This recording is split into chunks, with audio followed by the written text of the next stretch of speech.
Hello ಸ್ನೇಹಿತರೆ, ಎಲ್ಲರಿಗೆ ಸ್ವಾಗತ. ಹಾಗೆ ನನ್ನ ಯೂಟ್ಯೂಬ್ ಚಾನಲ್ಗೆ ಸಬ್ಸ್ಕ್ರೈಬ್ ಮಾಡಿ, ಬೆಲ್ ಬಟನ್ನ ಕ್ಲಿಕ್ ಮಾಡಿ. ಇವತ್ತು ನಾನೊಂದು ಈವ್ನಿಂಗ್ ಚೆನ್ನಾಗಿರೋ ರೆಸಿಪಿನ ಹೇಳ್ಕೊಡ್ತೀನಿ. ಮೊದಲಿಗೆ 2 ಕಪ್ಪು ಕಡಲೆಬೇಳೆ ತೊಗೊಳ್ಳಿ. ಅವನ್ನ 2 ರಿಂದ 3 ತಾಸು ನೆನೆಸಿಡಬೇಕು.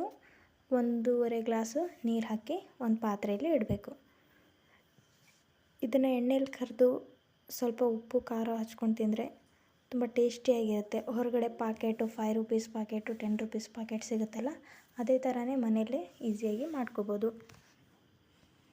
ಈವ್ನಿಂಗ್ ಚಹಾ ಜೊತೆಗೆ ಸ್ವಲ್ಪ ಟೇಸ್ಟ್ ಮಾಡಿಕೊಂಡು ತಿನ್ಕೋಬೋದು. ಇದಕ್ಕೆ ಸ್ವಲ್ಪ ಉಪ್ಪು ಹಾಕ್ಕೊಳ್ಳಿ. ಉಪ್ಪು ಹಾಕ್ಕೊಂಡು ಒಂದು ಪ್ಲೇಟ್ ಮುಚ್ಚಿಟ್ಟು ಒಂದು ಹಾಫ್ ಆನ್ ಅವರ್ ಅಥವಾ 2 ಅವರ್ ಬಿಡಬೇಕು. ಆಮೇಲೆ ನೀರನ್ನ ತಕ್ಕೊಂಡು ಚಾಣೆಯಲ್ಲಿ ಸ್ವಲ್ಪ ಇಟ್ಕೋಬೇಕು. ತುಂಬ ಈಸಿ ಇದೆ ಫ್ರೆಂಡ್ಸ್, ಬೇಗನೆ ಮಾಡಿಕೊಡ್ಬೋದು. ಸೊ ನಾನು ಇದನ್ನು ಮನೆಯಲ್ಲೇ ಫ್ಯಾನ್ ಇರುತ್ತಲ್ವ, ಫ್ಯಾನ್ ಆನ್ ಮಾಡಿಕೊಂಡು ಮಿನಿಮಮ್ 1-2 ಅವರ್ ಆರ್ಲಕ್ಕೆ ಬಿಡಬೇಕು. ನೀರೆಲ್ಲ ಹೀರ್ಕೋಬೇಕು. ಕಾಟನ್ ಬಟ್ಟೆಯಲ್ಲಿ ಕೂಡ ಹಾಕ್ಬೋದು. ಇದನ್ನು ರೂಮ್ ಟೆಂಪ್ರೇಚರ್ ಇರುತ್ತಲ್ವ, ಸೊ ಅದಲ್ಲೇ ಹಾಕಬೇಕು. ಬಿಸಿಲಿಗೆಲ್ಲ ಹಾಕೋಗಿಲ್ಲ. ಬಿಸಿಲಿಗೆ ಹಾಕಿದ್ರೆ ಅವು ಚೆನ್ನಾಗಿ ಬರಲ್ಲ. ಸೊ ಅದಕ್ಕೆ ಮನೆಯಲ್ಲೇ ರೂಮಲ್ಲೇ ಫ್ಯಾನ್ ಇರುತ್ತಲ್ವ, ಅಲ್ಲೇ ಆರಕ್ಕೆ ಬಿಡಬೇಕು. ಮಿನಿಮಮ್ 2 to 3 ಅವರ್ ಬಿಡಬೇಕು. ಸ್ವಲ್ಪ ಒಣಗ್ದಂಗೆ ಆಗಿರಬೇಕು ಅವು, ಅಂದರೆ ತುಂಬ ಟೇಸ್ಟಿಯಾಗಿ ಚೆನ್ನಾಗಿ ಬರುತ್ತೆ. ಸರಿ, ಒಣಗಿದ ಕೂಡಲೇ ನಾನು ತಗೊಂಡು ಸ್ವಲ್ಪ ಕಡಾಯಲ್ಲಿ ಒಂದು ಸ್ವಲ್ಪ ಎಣ್ಣೆ ಹಾಕ್ಕೊಂಡಿನಿ ಕರ್ಕೊಳ್ಳೋಕ್ಕೆ. ಎಣ್ಣೆನ ಬಿಸಿ ಆಗೋ ತನಕ ಬಿಡಿ.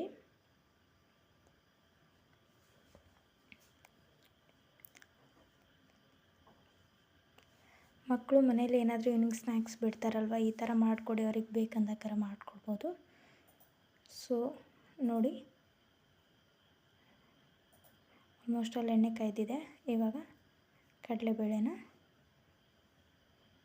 ಎಣ್ಣೆಯಲ್ಲಿ ಕರಿಯೋಕ್ಕೆ ಬಿಡಬೇಕು. ಆಮೇಲೆ ಇನ್ನೊಂದು ಒಂಥರ ಸೌಟ್ ಬರುತ್ತೆ, ಅದು ಚಾಣ್ಗೆಲೆ. ಸೊ ಅದರಲ್ಲೇ ನೀವು ಇಟ್ಕೊಂಡು ಕೂಡ ಕರಗಿಸ್ಕೋಬೋದು. ನಿಮಗೆ ಯಾವ ಥರ ಈಸಿ ಆಗುತ್ತೆ ಆ ಥರ ಮಾಡಿ.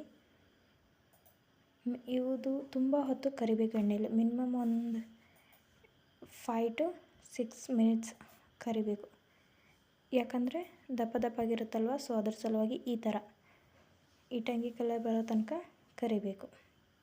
ನಾನು ತೋರಿಸಿದ್ದೀನಿ ನೋಡಿ ವಿಡಿಯೋದಲ್ಲಿ, ಆ ಥರ ಕಲರ್ ಬರೆಯೋ ತನಕ ಎಣ್ಣೆಯಲ್ಲೇ ಕರಿಬೇಕು. ಒಂದು 2 ರಿಂದ 3 ನಿಮಿಷ ಅಷ್ಟೇ ಕರೆದ್ರೆ ಹಸಿ ಬಿಸಿ ಆಗುತ್ತೆ. ಆಮೇಲೆ ಗರಿಯಾಗಿ ಆಗೋಲ್ಲ, ಅವು ಟೇಸ್ಟಿ ಅಂತೂ ಆಗೋದಿಲ್ಲ. ಸೊ ಒಂದು ಪೇಪರ್ ತೊಗೊಳ್ಳಿ, ಇಲ್ಲ ಕಾಟನ್ ಬಟ್ಟೆನ ಒಂದು ಪಾತ್ರೆ ಮೇಲೆ ಹಾಕ್ಕೊಂಡು, ನೀವು ಒಂದು ಪ್ಲೇಟ್ ತೊಗೋತಿದ್ರೆ ತೊಗೋಬೋದು, ಇಲ್ಲ ಬುಟ್ಟಿ ತೊಗೋತಿದ್ರು ತೊಗೋಬೋದು.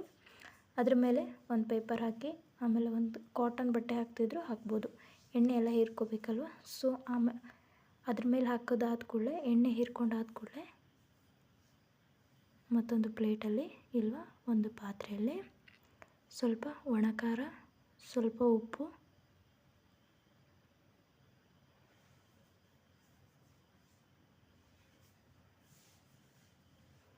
ಸ್ವಲ್ಪ ಜೀರಿಗೆ ಪೌಡರ್, ಜೀರಿಗೆನ ಮಿಕ್ಸಿಗೆ ಹಾಕಿ ಪೌಡರ್ ಮಾಡ್ಕೋಬೇಕು.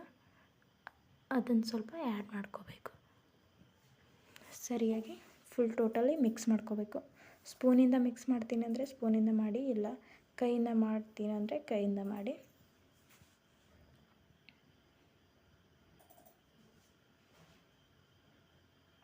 ಹೊರಗಡೆ ಹೋಗಿ 10 ರುಪೀಸ್ಗೆ 15 ರುಪೀಸ್ಗೆ ತೊಗೊಂಬರೋದಕ್ಕಿಂತ ನೀವೇ ಮನೆಯಲ್ಲೇ ಒಳ್ಳೆ ಶುದ್ಧ ಎಣ್ಣೆಯಲ್ಲಿ ಕರೆದ್ರೆ ತುಂಬ ಟೇಸ್ಟಿಯಾಗಿರುತ್ತೆ.